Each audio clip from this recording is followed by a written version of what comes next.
তাপপ্রবাহের খবর জানাতে এই মুহূর্তে রাজধানীতে আছেন রিপোর্টার ধ্রুব ব্যানার্জি, রাজশাহীতে আছেন সাইফুর রহমান রকি এবং হাসপাতালের খবর জানাতে রংপুর মেডিকেলে আছেন সহকর্মী রেদওয়ান হিমেল। শুরুতেই যাচ্ছি ধ্রুবর কাছে। রাজধানীতে বর্তমান তাপমাত্রা যদি বলি সেটা হচ্ছে 37 থেকে 38 ছুঁই, অর্থাৎ 38 তাপমাত্রা হলেও এখন কিন্তু অনুভূত হচ্ছে আরও বেশি, প্রায় 44 ডিগ্রি সেলসিয়াসের মতো অনুভূত হচ্ছে। সেই জায়গা থেকে নগরবাসী কিন্তু অনেকটাই ভোগান্তিতে পড়েছে এবং আমরা তাদেরকে লক্ষ্য করেছি নগরের বিভিন্ন জায়গায় যে পানীয়র দোকানগুলো আছে সেই পানীয়ের দোকানগুলোতে তারা ভিড় করছেন। একটু গরম থেকে স্বস্তি পাওয়ার জন্য তারা বিভিন্ন দোকান থেকে পানীয় কিনে সেটাই পান করছেন। পাশাপাশি আমরা লক্ষ্য করেছি যে রাস্তার মোড়ে মোড়ে যারা শ্রমজীবী মানুষ আছেন, যারা রিক্সা চালক আছেন, যারা বিভিন্ন ধরনের মোটর সাইকেল রাইড শেয়ারিং অ্যাপের মাধ্যমে তাদের সেবা প্রদান করেন, তারাও বেশ ভোগান্তিতে পড়েছেন।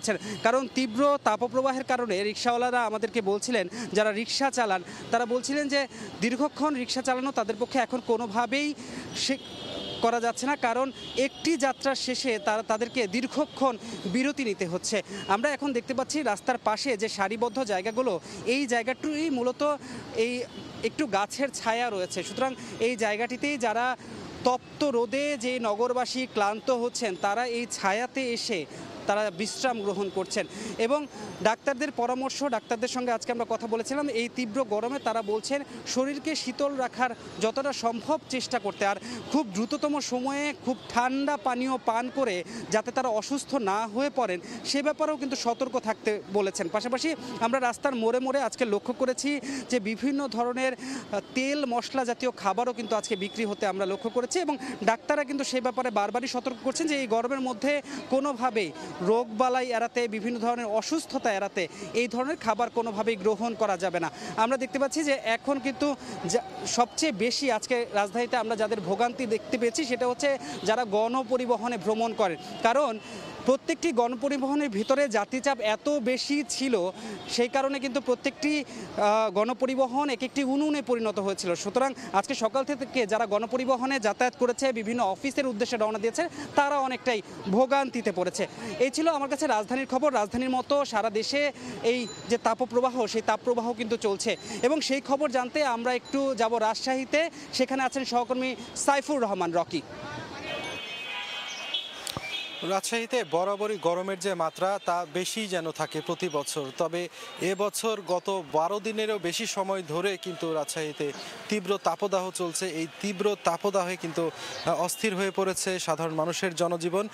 বিশেষ করে রাজশাহীর যে সাহেব বাজার জিরো পয়েন্ট আছে, এটি মূলত রাজশাহীর যে মেন উপকণ্ঠ সেটি ধরা হয়। সেই মেন উপকণ্ঠতে কিন্তু জনমানুষ শূন্য হয়ে পড়েছে, কারণ এই তীব্র তাপদাহে কিন্তু মানুষজন ঘর থেকে বের হচ্ছে না প্রয়োজন ছাড়া। যারাও বা বের হচ্ছেন তারাও কিছুক্ষণ পরপর হাঁপিয়ে উঠছেন। তারা শরবত বা ডাব খেয়ে তারা কিন্তু কিছুটা হলেও এখান থেকে রেহাইয়ের জন্য চেষ্টা করছেন। তবে শরবত খেতে পারলেও সাধারণ মানুষ ডাবের যে দাম সেটি কিন্তু তারা কিনে খেতে পারছেন না, কারণ প্রতিটি ডাব কিন্তু প্রায় 150 টাকা করে বিক্রি হচ্ছে। পাশাপাশি অনেকে কিন্তু কোমল পানীয়, তরমুজ এসব কিনেও কিন্তু এখান থেকে গরমের হাত থেকে কিছুটা স্বস্তি পাওয়ার তারা চেষ্টা করছেন। তবে তারা যেটি বলছেন যে আসলে রাজশাহীতে অনেক দিন ধরে তারা এই ধরনের গরম কিন্তু দেখেননি, কারণ এবছর টানা যেভাবে গরম পড়ছে এখন পর্যন্ত কোনো ধরনের বৃষ্টিপাত হচ্ছে না এবং বৃষ্টিপাত না হওয়া পর্যন্ত তারা আশঙ্কা করছেন যে গরমের যে এই প্রকোপ সেটি কিন্তু এরকমই থাকবে। আবহাওয়া অফিস থেকে যেটি বলা হচ্ছে যে এখনও আসলে তেমন কোনো সুখবর নেই, আরও কয়েকদিন এই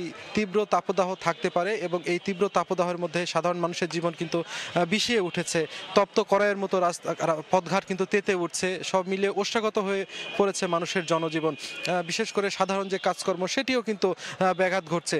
বিশেষ করে যারা প্রয়োজনের তাগিদে বের হচ্ছেন তারাও কিন্তু সবচেয়ে বেশি ভোগান্তিতে আছেন ছিন্নমূলক খেটে খাওয়া মানুষেরা। তারা প্রয়োজনের তাগিদে বের হলেও কিন্তু কিছুক্ষণ পরপর তারা এই তীব্র গরমের কারণে হাঁপিয়ে উঠছেন। সব মিলে আপনারা জানেন যে গরম বেড়ে যাওয়ার সাথে সাথে এখানে বৃদ্ধ বা শিশুসহ সাধারণ যে মানুষজন আছেন তারাও কিন্তু অনেক আক্রান্ত হয়ে পড়ছে। বিশেষ করে ডায়রিয়া, নিউমোনিয়ায় শিশুরা আক্রান্ত হচ্ছে এবং রাজশাহী মেডিকেল কলেজ হাসপাতালে উপচে পড়া চাপ কিন্তু এখন আমরা দেখতে পাচ্ছি রাজশাহী মেডিকেল কলেজে 1200 শয্যার হাসপাতাল রয়েছে, সেখানে কিন্তু 3 জন রোগী এখন ভর্তি হচ্ছে। এর মধ্যে কিন্তু অনেক রোগী ডায়রিয়া এবং রাইডিয়ায় ভর্তি হচ্ছেন। বিশেষ করে কিন্তু এই গরমের যে প্রকোপ সেটি এক পশলা বৃষ্টি না হলে কিন্তু এই গরমের হাত থেকে রেহাই পাওয়া সম্ভব নয় বলে মনে করছেন নগরবাসী। তো এই ছিল আমার কাছে রাজশাহী থেকে গরমের সর্বশেষ খবর। আমরা এখন চলে যাচ্ছি রংপুরের সহকর্মী হিমেলের কাছে।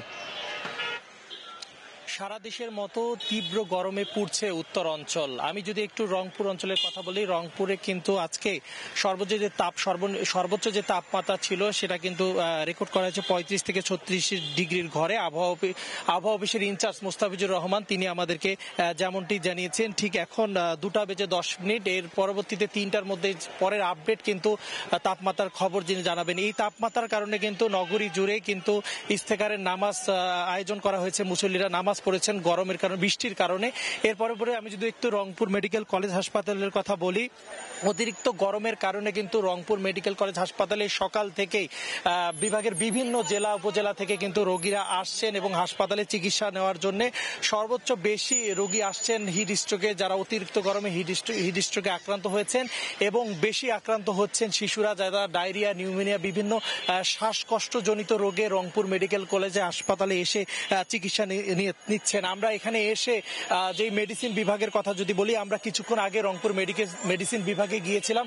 সেখানকার যদি পরিবেশের কথা বলি, সেখানে কিন্তু একটি বেডেও টিল ধরার ঠাঁই নেই এবং বিছানা অবধি কিন্তু মানুষের উপচে পড়া ভরে। একটি বিছানায় কিন্তু আমরা 2 থেকে 3 জন রোগীও আমরা দেখেছি, এবং পাশাপাশি মেঝেতে কিন্তু একেবারেই ভরপুর রোগী দিয়ে। আমরা কথা বলেছিলাম রংপুর মেডিকেল কলেজ হাসপাতালের পরিচালক ডক্টর ইউনিসের সঙ্গে। তিনি আমাদেরকে যেমনটি জানিয়েছেন, রংপুর বিভাগের বিভিন্ন জেলা থেকে কিন্তু 5 থেকে 7 জন হিট স্ট্রোকের রোগী এসে প্রতিদিন ভর্তি হচ্ছে, এবং পর্যাপ্ত শিশুরা যারা রয়েছে তারা কিন্তু বিভিন্ন নিউমোনিয়া এবং শ্বাসকষ্ট রোগে এসে তাদের যারা পরিবারের স্বজন রয়েছেন এসে তাদের কিন্তু চিকিৎসা নিচ্ছেন, এবং লম্বা লাইনে কিন্তু তারা এই তীব্র গরমের কারণে এইসব রোগে কিন্তু এসে রংপুর মেডিকেল হাসপাতালে এসে ভর্তি হয়েছেন। তো এই ছিল আমার কাছে থাকা রংপুর থেকে তীব্র গরমের সবশেষ তথ্য।